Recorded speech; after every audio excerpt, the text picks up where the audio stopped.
రాష్ట్ర ప్రభుత్వం ఏ విధంగా పనిచేస్తూ ఉందో, చంద్రబాబు నాయుడు వాళ్ళ కుమారుడు మరి పవన్ కళ్యాణ్ ఏ విధంగా కక్ష సాధనకు చర్యలకు ఎక్కువగా పాల్పడుతున్నారు.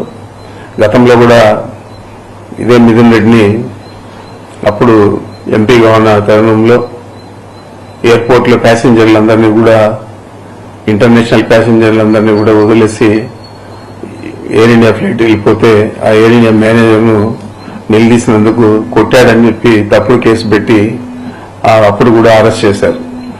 మరి అది తప్పుడు కేసు అని తేలిపోయింది. ఆ చెప్పిన సాక్షులందరూ కూడా మేము చంద్రబాబు ప్రోద్బలంతో చెప్పాల్సి వచ్చిందని చెప్పి ఆ రోజు చెప్పారు. అధికారాన్ని అడ్డం పెట్టుకొని చంద్రబాబు ముఖ్యమంత్రిగా ఆ రోజు వ్యవహారం తీరు ఏ విధంగా ప్రజలందరూ కూడా గ్రహించారో మనమంతా కూడా చూశాము. ఇది చంద్రబాబు నాయుడు చేసిన చాలా తప్పుడు కేసును పెట్టి ఒక పార్లమెంట్ సభ్యుల్ని ఈ విధంగా వేధించారని చెప్పారు.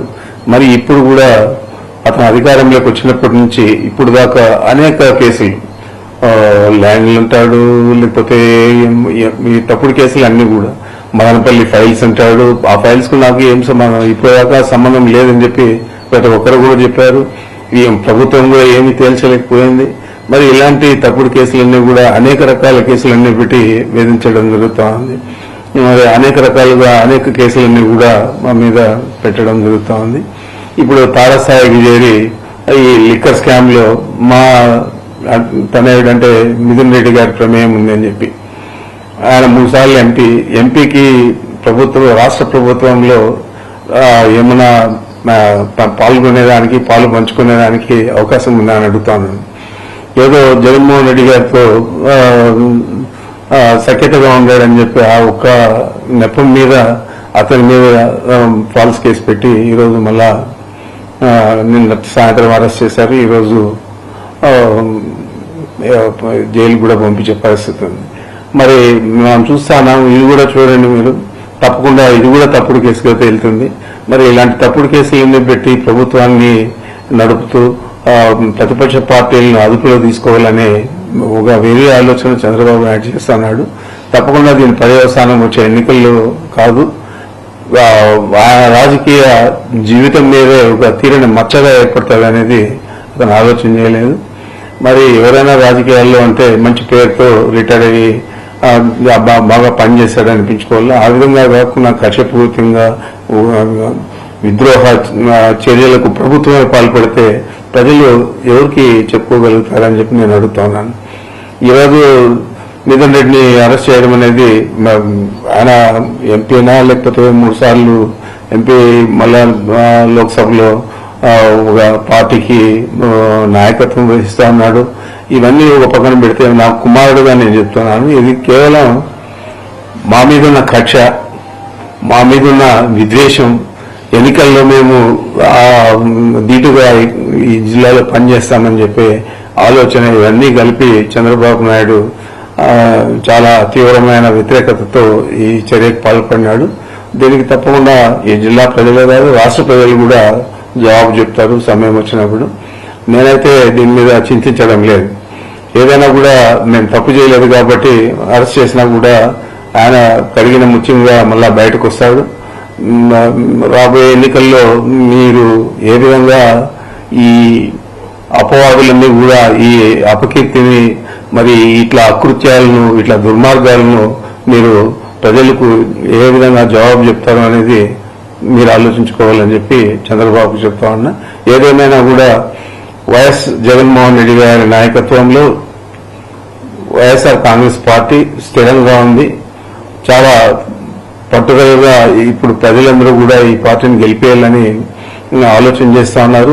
మనం చూసాము, 3 ఎస్పీలు, ఏఐజీ, 2000 మంది పోలీసులను పెట్టి రోడ్లన్నీ కూడా అడ్డపడి కనీసం మామూలు రైతులను కలిసేదానికి కూడా అవకాశం లేకుండా చేయాలని ఆలోచన చేస్తే ఏ విధంగా ఒక్క ఉదుపులో కొండలో గుట్టలు ఎక్కి తోటల్లోనూ చెట్లలోనూ అంతా కూడా వచ్చి వేలాది మంది అత్యధికంగా ఎప్పుడు కూడా ఎన్నికల తర్వాత అంత పెద్ద గ్యాదరింగ్ వైఎస్ఆర్ కాంగ్రెస్ పార్టీ కార్యకర్తలు, నాయకులు మామిడి రైతులు ముఖ్యంగా కలిసింది లేదు. ఈ విధంగానే రాబోయే రోజుల్లో ఇంకా ఎక్కువగా వైఎస్ఆర్ కాంగ్రెస్ పార్టీ మీద అభిమానము ప్రేమ జనాలలో పెరుగుతున్నాయి. కాబట్టి జగన్మోహన్ రెడ్డి గారు చెప్పినవన్నీ చేశాడు. మరి ఈయన చెప్పాడు 143 హామీలు, అదే 6 సూపర్ 6లు ఇవన్నీ కూడా చెప్పారు. మరి ఇవన్నీ ఏదైనా నెరవేర్చాడా అంటే అరకొరగా పెన్షన్లు ఇవ్వడం కానీ, అదేవిధంగా 50 సంవత్సరాలకే ఈ పెన్షన్ వర్తింపజేస్తా అన్నాడు. ఇప్పుడు దాదాపు 5,000 నుంచి 6,000 పెన్షన్లు తీసేశారు. మరి అదేవిధంగా కొంతమందికి ఒక్కొక్క సిలిండర్ ఇచ్చి సర్ది పెట్టేశారు మొదటి సంవత్సరం. మరి ఈ సంవత్సరం ఏం చేస్తారో మనకు తెలియదు. అదేవిధంగా మొన్న తల్లికి వందనం అని చెప్పి ఇచ్చారు. 13,000 చిల్లర కోట్లు కావాల్సి వస్తే కేవలం బడ్జెట్ లో 8,000 చిల్లర పెట్టి ఇచ్చిందేమో 3,000 చిల్లర కోట్లు మాత్రమే ఇచ్చారు. మరి ఇది ప్రజలందరూ కూడా చూస్తా ఉన్నారు, ఇచ్చిన హామీలు నెరవేరుస్తా ఉన్నారా లేదా అని. మరి ఏ విధంగా మీరు ఒక సంవత్సరంలో ఎవరిని కూడా పట్టించుకోకుండా, ఏ హామీలు నెరవేర్చకుండా మహిళలను, రైతులను, పురుషులను, విద్యార్థులను, నిరుద్యోగులను అందరినీ కూడా మోసం చేశారు. మరి ఇదంతా కూడా కప్పిపుచ్చుకోవాలని చెప్పి ఈ లిక్కర్ స్కామ్ అని ఇంకోటని తీసుకొచ్చి ప్రధానమైన పార్టీకి పట్టుకొమ్మలుగా ఉన్న నాయకులందరినీ కూడా మీరు అరెస్ట్ చేసే పరిస్థితులకి దిగజారంటే మీ ప్రభుత్వం పనితీరు ఏ విధంగా ఉందో, మీ పెర్ఫార్మెన్స్ ఏ విధంగా ఉందో, మీరు పార్టీని ఏ విధంగా నడపాలనుకున్నారో ఒక దుర్మార్గంగా అణచివేత ధోరణిలో నడపాలనుకుంటా ఉన్నారు. మనం చూసాము చాలా మంది నియంత్రణలంతా కూడా దేశాలు వదిలి పారిపోయిన పరిస్థితులు ఉన్నాయి. కొంతమంది అయితే స్వయంగా వారే సూసైడ్లు చేసుకున్న పరిస్థితులు కూడా ఉన్నాయి. మరి ఆ నియంత్రణ కంటే మీరేం పెద్ద నియంత్రణలు కాదు. మరి మీ పరిస్థితి ఏ విధంగా ఉంటుందో వచ్చే ఎన్నికల్లో చూద్దామని చెప్పి తెలియజేస్తాను. హిట్ టీవీ యాప్, ఇందులో short news, live news, entertainment shows, movies, digital magazines తో పాటు మీ జిల్లా వార్తలను కూడా ఫ్రీగా చూడొచ్చు. ఇంకెందుకు ఆలస్యం, వెంటనే హిట్ టీవీ యాప్ ని డౌన్లోడ్ చేసుకుని ఫ్రీగా ఎంటర్టైన్మెంట్ పొందండి. Hit TV app, hit TV app, please download hit TV app. Hit TV app ని ఫ్రీగా డౌన్లోడ్ చేసుకుని ఎంజాయ్ చేయండి. మీకు నచ్చిన ఎంటర్టైన్మెంట్ కోసం హిట్ టీవీ యాప్ ని ఫ్రీగా డౌన్లోడ్ చేసుకుని ఎంజాయ్ చేయండి. హిట్ టీవీ యాప్ ని డౌన్లోడ్ చేసుకుని ఆస్వాదించండి, ఆశీర్వదించండి. ఇంతమంది సెలబ్రిటీలు హిట్ టీవీ యాప్ ని డౌన్లోడ్ చేసుకోండి అని చెప్తున్నారంటే ఎంత మంచి యాప్ ఆలోచించండి. అమెరికా అమెరికా అమెరికా అమెరికాలో చదవాలనుకునే వాళ్ళకి విశ్వసనీయమైన పేరు మన సౌర్య కన్సల్టెన్సీ. UK లో 1 year masters, UK లో 1 year masters, 2 years work permit up to 5 years visa. Contact Saurya Consultancy. Contact 89851 89851.